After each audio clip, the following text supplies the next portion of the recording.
adesso la parola a Monsieur Mohamed. Mohamed. Je laisse la parole voilà, à Ina qui est l'organisatrice et la présidente de l'association des arts plastiques qui en fait aujourd'hui nous accueille ici dans cette fantastique loge.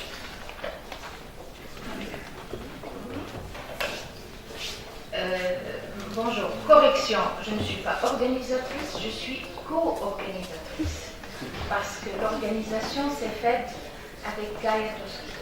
Moi-même, notre association et Gaia Toski. Alors, je vais juste en quelques mots vous souhaiter la bienvenue, vous remercier d'avoir répondu à notre invitation. C'est vrai que c'est une invitation, c'était pas une invitation ouverte, elle est ciblée vers les spécialistes du patrimoine, les propriétaires, surtout. Et voilà, je remercie nos amis italiens d'avoir répondu à cette invitation. Je remercie M. Younes Mahal, représentant de la déléguée régionale de la culture et de la sauvegarde du patrimoine. Et je remercie également écoutez, je vieillis, je ne retiens plus les noms. Sergia Bellomi, président de l'association Patrimoine et responsable dans l'ASM, l'association de sauvegarde de la Médina. Écoutez, voilà, juste quelques mots. Les circonstances de cette rencontre.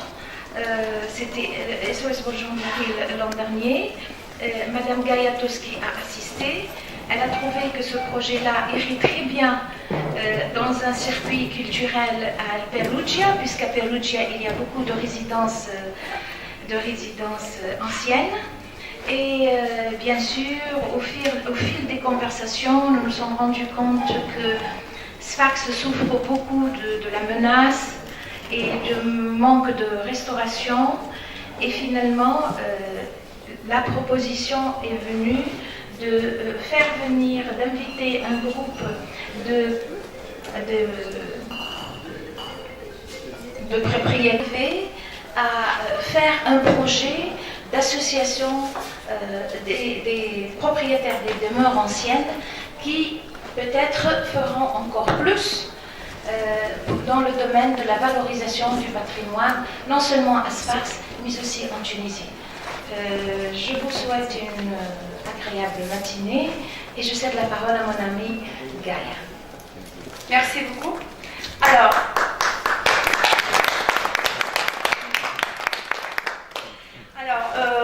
d'abord, je voudrais vous dire qu'il y a une traduction simultanée, donc vous avez des casques ici, parce que je parle français, mais je voudrais ouvrir en fait cette table ronde en italien, en l'honneur de en fait. Savary, consul honoraire de France et responsable de la Maison de France à Sfax. Bienvenue, bonjour.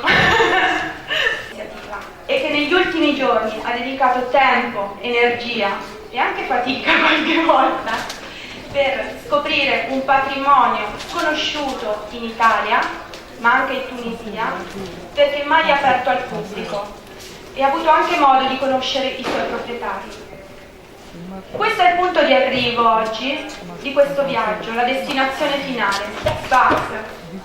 Ma a mio avviso questo è anche allo stesso tempo l'inizio di uno scambio più ampio e ambizioso tra persone alla pari, associazioni, proprietari di dimore storiche, esperti del settore, che sono tutti congiuntamente impegnati nella salvaguardia di beni culturali spesso negletti, nascosti, ma molto ricchi di memoria, storia, arte, cultura, sia in Italia sia in Tunisia.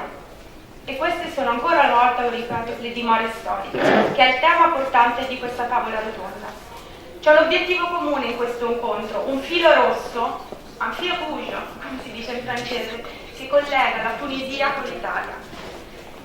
Ed oggi questo fil rouge in questa sede, in questa tavola rotonda, è la volontà, la passione, la competenza e l'esperienza maturati da molti individui che hanno poi deciso di associarsi e che sono proprietari o gestori di residenze d'epoca, che hanno deciso di condividere il patrimonio, il proprio patrimonio, che poi, a cui è ispirato il titolo di questa iniziativa, Patrimoine Partagé.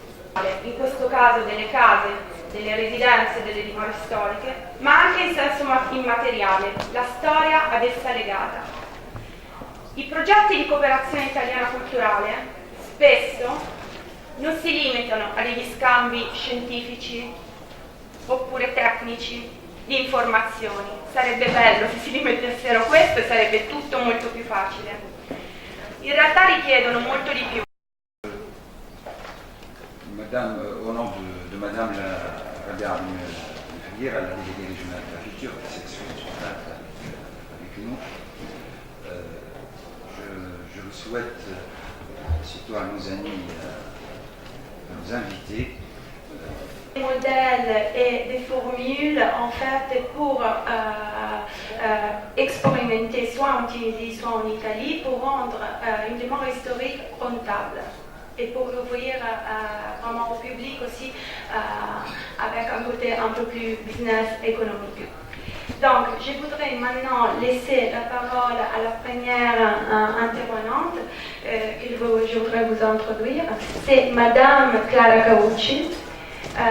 Clara Caucci est d'abord une architecte spécialisée en fait dans la restauration des mémoires historiques. Elle est l'ancienne présidente de l'ARCI, de l'association des mémoires historiques de la région en fait d'Ombrie en Italie, et elle est aussi le consul honoraire d'Espagne en Italie. Alors, je laisse la parole à Madame Caucci. Ho sentito parlare di gruppi che naturalmente hanno il desiderio di creare quella continuità con il passato che è fondamentale, perché senza memoria non c'è futuro, e quindi ci sentiamo veramente a casa, perché credo che parliamo e possiamo parlare ancora anche dopo, successivamente dopo questo incontro, un linguaggio comune. Quindi vi ringrazio perché saremo molto addolorati di lasciare questo paese, siamo stati da subito molto bene. E devo dire che torneremo ad una condizione che veniate presto voi a farci visita. Allora volevo dare inizio sempre aprendo un'altra parentesi, ringraziando effettivamente tutti gli amici che ci hanno ospitato nelle loro case, che ci hanno fatto trovare dei cibi straordinari, sicuramente cucinati, così la creazione di nuovi capolavori. È una delle grandi sfide del terzo millennio. Siamo pronti, mi raccomando. Teniamoci stretti perché il terzo millennio, chissà. Lo Stato si impegna 45.000 castelli e giardini, 35.000 dimore storiche, 2.000 siti archeologici e 3.500 musei tra pubblici e privati. Possiede oltre il 60% del patrimonio culturale dell'intera umanità. Dall'antichità ad oggi tutto il popolo italiano, dai modesti manovali agli illustri maestri, dagli umili plebei ai grandi principi, ha costruito una nazione che ha fatto della creazione artistica il suo vessillo, la sua bandiera. Se una parte importante dei tesori della nostra arte è accessibile ai cittadini, infiniti altri capolavori sono custoditi presso le dimore storiche di tante famiglie che hanno contribuito a fare la storia dell'Italia.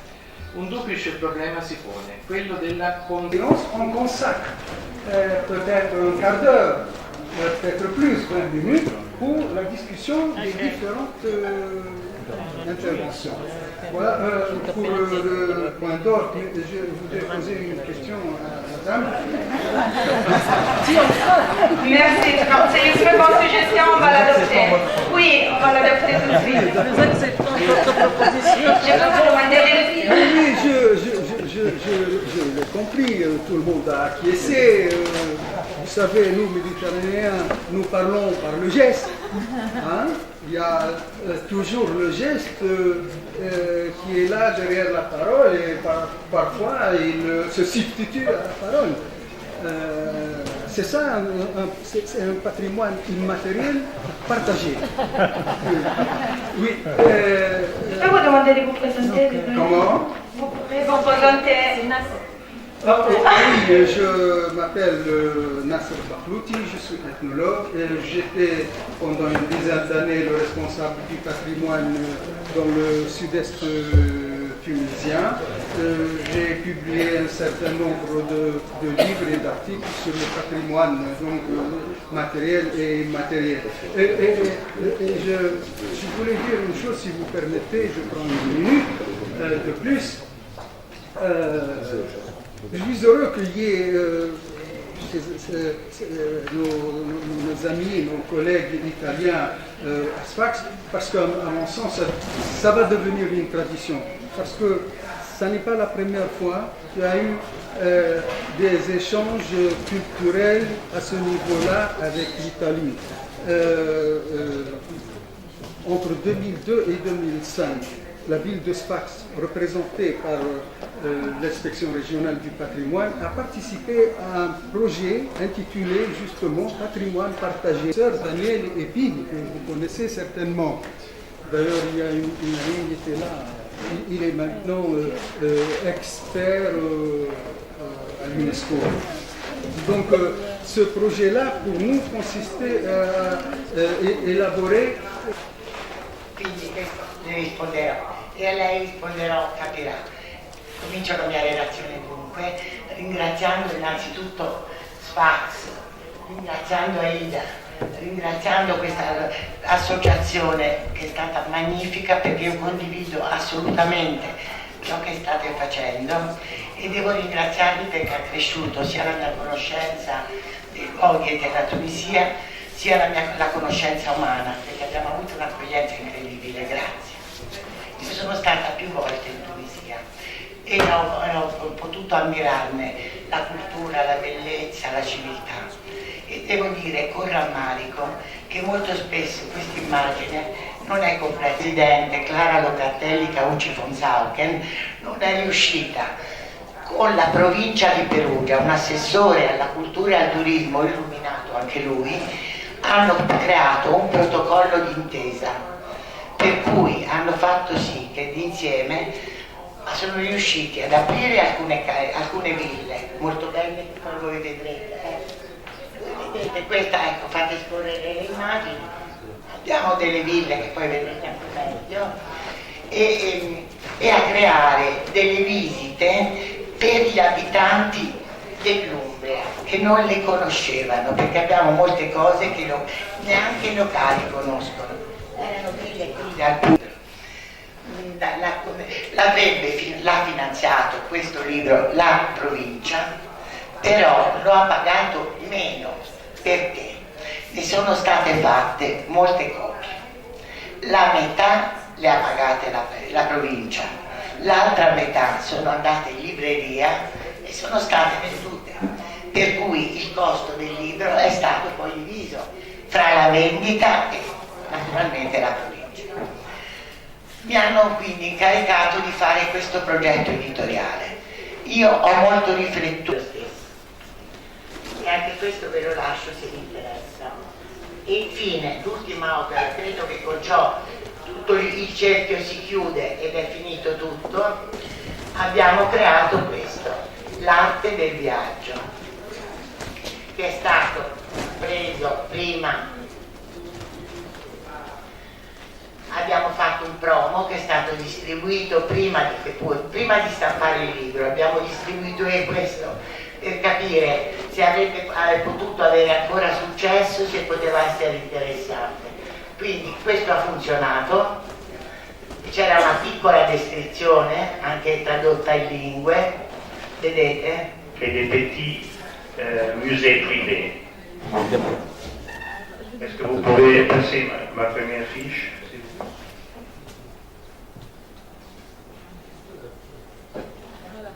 Non, elle est française. Ça, c'est le titre.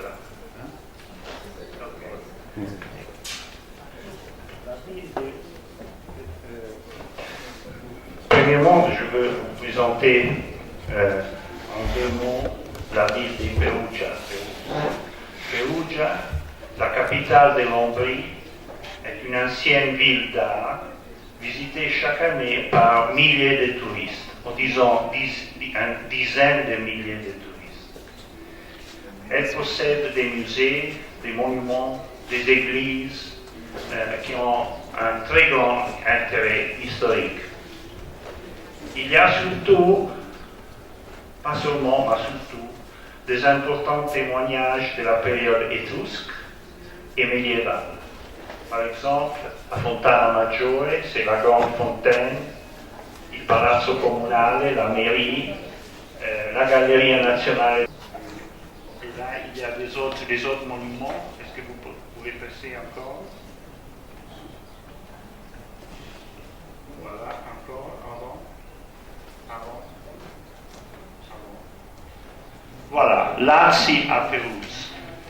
Alors l'Arci, vous l'avez déjà entendu, c'est l'association des demeures historiques italiennes, Associazione Dimore Storiche Italiane.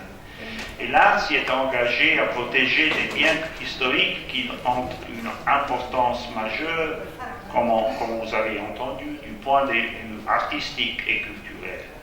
En plus, l'Arci favorise les développements vers le cosmopolitisme, vers le monde extraverti. Pour simplifier, hein, c'est pas le cas de... Et de nos jours, je pense que le Bosch voudrait saisir une chance, c'est la contemporanéité. Parce qu'il me semble que l'époque est en train d'opérer un passage de la modernité vers la contemporanéité. Donc, il se trouve que dans ce cadre général, que j'appellerais d'un terme flou, assez flou, mais parce qu'il ne s'agit pas d'être précis, ce que j'appelle l'ère du temps. L'ère du temps fait que c'est dans l'ère du temps. C'est quelque chose, hein, c'est dans l'ère du temps. Vous savez, on remarque que de nos jours, il n'y a plus d'idéologie. Il n'y a plus d'idéologie. Par contre, dans l'ère du temps, il y a beaucoup de choses et qui circulent, par exemple, à travers les réseaux sociaux. De nos jours, on qualifie l'époque actuelle de termes très flous aussi, mais caractéristiques, la massification. Donc, tout ça, je l'appelle, tout ce charabia, je l'appelle la contemporanéité, qui a un rapport assez ambigu avec la modernité. Avec la modernité, c'était clair, la colonisation, c'était plus ou moins la diffusion autoritaire et systématique de la modernité. Je pense que depuis la décolonisation. Finalement, en quoi ça nous regarde tout ça, vite fait, il s'agit, je pense, il s'agit de repenser l'acte de patrimonialisation. Comment faire que quelque chose soit patrimonial? Pourquoi? Parce que le mal du 19e siècle et du début du 20e siècle, c'était les changements rapides.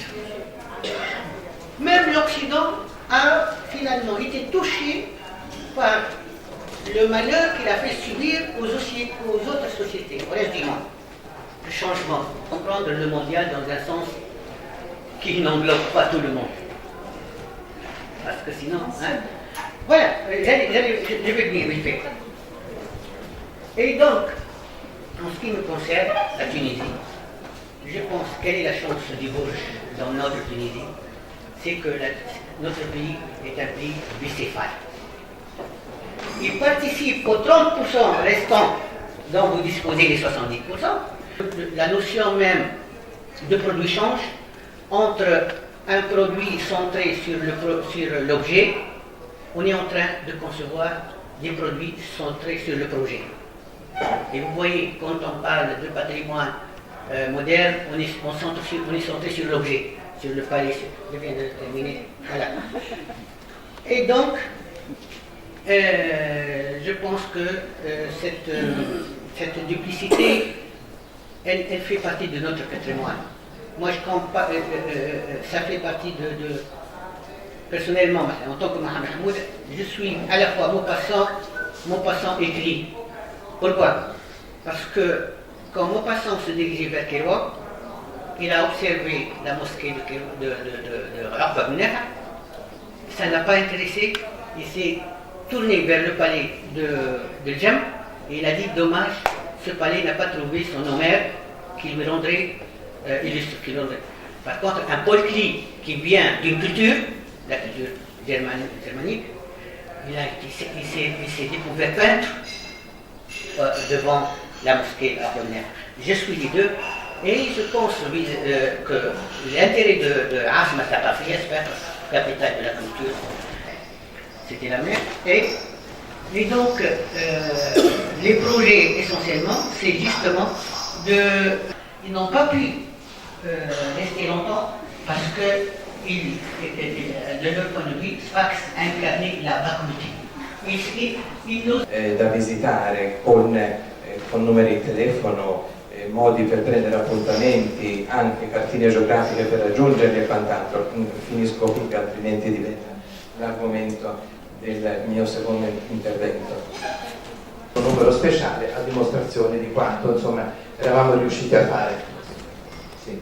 Ecco, questa è una casa colonica, una delle tante strutture rurali che hanno rappresentato un particolare interesse nel secolo passato e quindi sono state comprate, restaurate e hanno ripreso vita grazie a chi ha voluto riconoscere in questo tipo di architettura tanta verità e tanta storia e tanto interesse paesaggistico. Qui il proprietario appunto ha tra l'altro un'esposizione permanente di arte contemporanea, quindi questa è la sua personale collezione, però ha accolto in tante altre occasioni esposizioni d'arte contemporanea e naturalmente, come vedete, i contrasti cromatici mettono in evidenza come l'architetto che possiede questa casa ha voluto creare appunto questi contrasti così interessanti. Avanti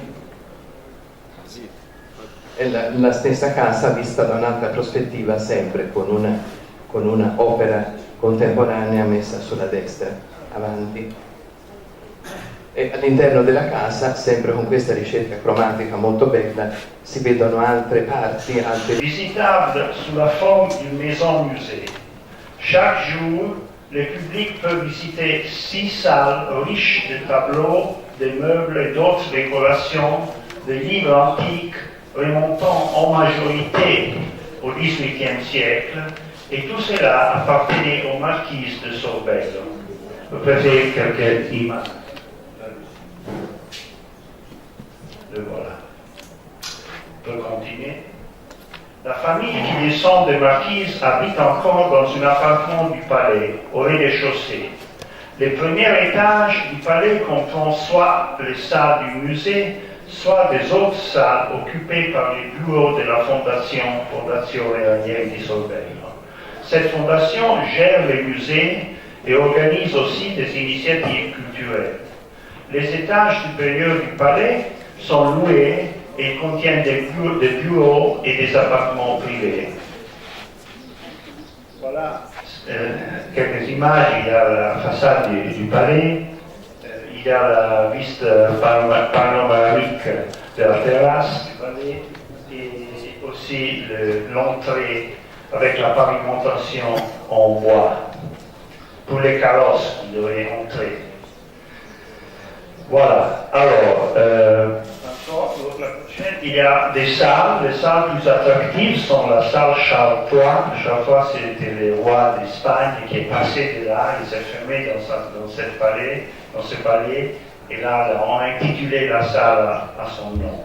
Et puis il y a la salle Diomède et la salle Ugolino, ce sont deux personnages de la famille qui ont collectionné en fait beaucoup des objets qui sont montrés. Encore. Voilà, la salle Charles III, c'est la plus grande. Voilà, encore. Ici, il y a aussi la bibliothèque, dans la salle Diomède, la salle Ugolino avec les porcelaines. Voilà, la création de la maison-musée. Les palais Sorbello avaient déjà une très longue tradition d'être fréquentés par les érudits. grâce à son importante bibliothèque qu'on pouvait visiter après invitation déjà pendant le 19e siècle. Aujourd'hui, la bibliothèque est ouverte au public pendant les horaires d'ouverture de la Fondation Ranieri di Sorbello. Ici, il y a une partie de la bibliothèque. La Fondation Ranieri di Sorbello a été créée en 1995. Elle a permis de réorganiser les collections, de cataloguer les livres de la bibliothèque et de réaliser une série de petites expositions. Voilà certaines images de notre activité. L'inauguration de la maison musée.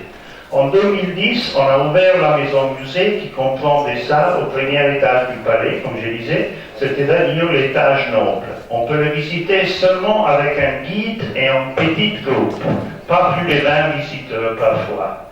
Les visites sont en italien ou en anglais. Il y a aussi des fiches illustratives traduites dans d'autres langues, aussi en français et en allemand, pour faciliter la visite. Sfaxien, il n'y a pas là. Sfaxien, non. On peut ajouter peut-être. Alors, ça, ce sont des salles. Voilà, une image d'une visite guidée. Voilà, certains problèmes qu'on a dû résoudre. Deux catégories de problèmes se sont posés. Le premier, comment transformer des salles privées en espace du musée. Et deux, comment trouver le juste équilibre entre une résidence privée, ce qu'était une résidence privée, et le musée. Et d'autres questions qu'on a dû poser. Au cours de la création d'un musée, on a dû aborder des problèmes liés aux lois italiennes et européennes en ce qui concerne la sécurité. La sécurité, c'est-à-dire équipement de lutte contre les incendies, les salles de bain pour les personnes handicapées, signalisation dans toutes les salles. Et là, on a fait un effort pour entrer dans les lois et les règlements. On a choisi de ne pas mettre des panneaux d'information sous les ouvrages de la maison musée e en più le guide soulignent le economico del patrimonio storico-architettonico dell'economia del paese. Il grosso problema che c'è di queste dimore storiche, sia esse grandi o piccole, credo che è sempre il grosso peso che esse sono per i proprietari. Proprio durante questo convegno si è cercato di sviluppare il tema che opportunamente gestite possono non solo non essere più un onere, ma addirittura diventare una risorsa sia per il proprietario sia anche per lo Stato. Dunque parliamo dell'esperienza Umbra. Diciamo che in Umbria la situazione è molto variegata nelle dimore storiche, ve l'ha già fatta vedere la nostra bravissima giornalista e Clara anche, scusate mi vengono i nomi, non mi vengono i nomi in questo momento, io però volevo fare un brevissimo excursus, come posso dire, storico, per far vedere che le dimore storiche in realtà in Umbria vanno dall'anno 1000 fino addirittura ai giorni nostri. Quindi faccio rapidamente, ecco questa è la mia dimora, questa ne parliamo alla fine perché è una casa mista. Dunque come prima cosa ho messo in omaggio al nostro presidente, le ricordi? Ecco, il castello di Sorbello, che da più di 1000 anni ha sempre lo stesso proprietario, Pomello, ha una cosa di cui in questi giorni voi ci avete riempito la testa. Pare che questi Vosges hanno questo vinto, che voi sapete che è una delle cose del 700, andava molto di moda del Questa è per il 700, diciamo. Ultima cosa, ho voluto mettere, come diceva l'architetta, c'è una legge del 39 che gli edifici possono diventare dimore storiche se sono precedenti al 1900, mi sembra. Questa villa io l'ho voluta mettere perché è stata costruita nel 1954 su un su un antico convento francescano, detto Scarsuola, dalle scarse, che erano delle piante con cui si facevano delle cose, e questa scarsuola è stata presa da questo architetto che si chiama Tommaso Buzzi, che era un personaggio molto curioso. Facevamo, io però diceva, ma pure casa mia ce n'è da dire. Ecco, poi è stata fatta una seconda parte, diciamo, che è un palazzo fortificato, è stato riunito. Fra le altre cose c'è una cosa curiosa, quella torre, lì c'era un'altra torre che durante l'ultima guerra... J'ai acheté la maison et après j'ai dit on va voir comment je vais trouver l'argent pour la restauration. Alors j'ai commencé, je travaille beaucoup avec l'artisanat, je fais beaucoup de développement des capacités des artisans. Et d'une chose à l'autre, c'était des années très très longues parce que j'avais jamais d'argent à la banque. J'envoyais tout à mon père qui gérait la restauration à Tunis. Et moi, de l'autre côté, j'avais plein de bédouines qui m'attendent pour les rendre des entrepreneurs. Après 4 ans de beaucoup de dépenses, bon, beaucoup c'est relatif, pour moi c'est beaucoup. L'Arbengues ouvre ses portes en septembre. Bon, moi je laisse la parole à Ippolita che va vous expliquer tout ça. Pour la traduction de Castelli. Buongiorno. I tipi. Ad esempio, diciamo subito che una delle cose con cui si può impegnare, e vedo che fate anche voi perché la mia padrona di casa credo che stia organizzando un matrimonio per il proprio figlio, ma questo si può fare anche a pagamento per i figli degli altri, dentro il proprio cortile, dentro la propria casa, oppure organizzare convegni, oppure affittare per film, per affittare per fiction, cioè c'è tutta una serie di attività ricettive su cui noi possiamo contare, perché è vero intorno, perché ci sono delle regole abbastanza precise rispetto all'agriturismo, e una delle regole principali è quella, ad esempio, che intorno a questa casa ci siano almeno, perlomeno per la legge italiana, poi ognuno fa le leggi come gli pare, ovviamente secondo le caratteristiche del proprio territorio, però ci siano almeno 5 ettari. Senza questo quantitativo di terreno non si può parlare di attività agricola. L'association tunisienne pour la sauvegarde des musées et des sites archéologiques, TORAS, c'est une association dont le but est bien sûr de contribuer à l'effort de l'État pour la mise en valeur du patrimoine et des sites archéologiques. Elle a été constituée en 2010. Nous avons déjà organisé plusieurs manifestations. En 2010, nous avons organisé le premier colloque international sur le mécénat. En 2012 aussi, on a organisé le colloque patrimoine au service de développement régional. Et bien sûr, il y a beaucoup d'activités. Nous sommes en train de travailler un peu sur un projet avec les Italiens aussi. C'est le projet Hologramme. Le projet Hologramme, c'est la mise en valeur des sites de Carthage. C'est avec des financements européens, avec l'Agence de protection du patrimoine. Bon, c'est vrai, c'est difficile, effectivement, vous parlez, parce que, sincèrement, ce que j'ai entendu aujourd'hui, c'est un monde rêveur, un monde merveilleux, un monde d'art, d'artistes, tout ça. Et comment rapprocher un peu ce monde-là avec un monde farouche.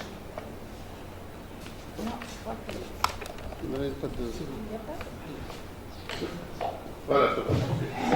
Comment effectivement rapprocher un monde aussi merveilleux à un monde aussi farouche qui est le monde de l'économie des affaires.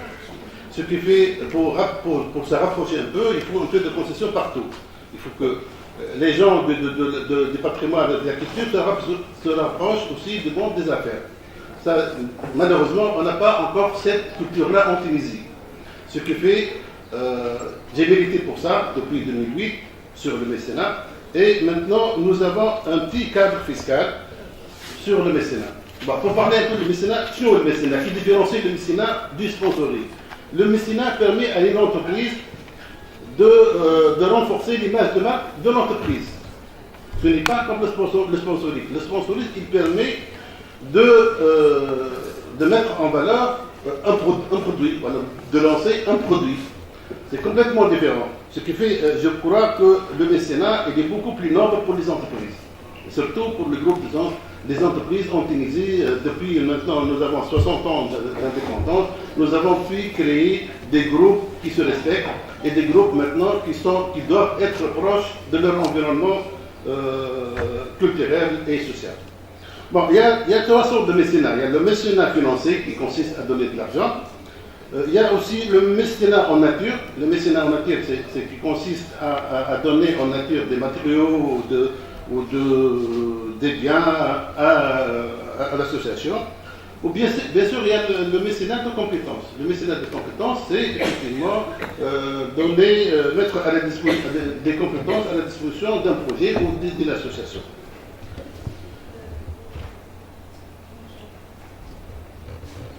Bon, en Tunisie,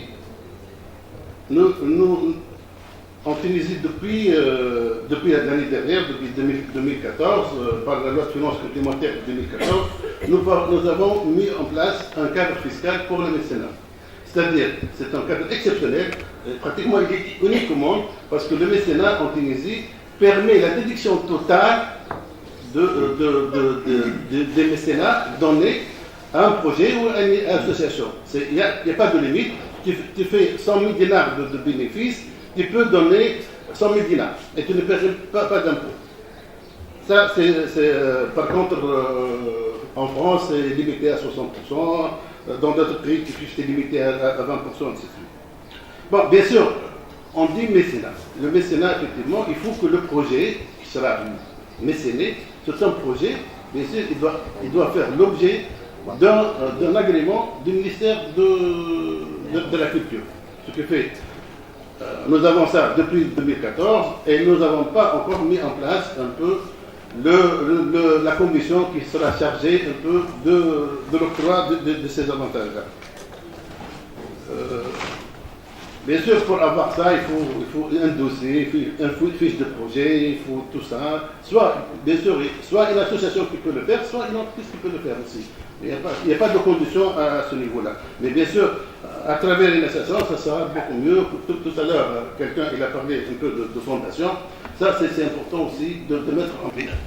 Moi, je dirais aussi qu'on ne peut pas aller trop loin pour les entreprises si on ne développe pas le mécénat en Tunisie. Ça, il faut le faire.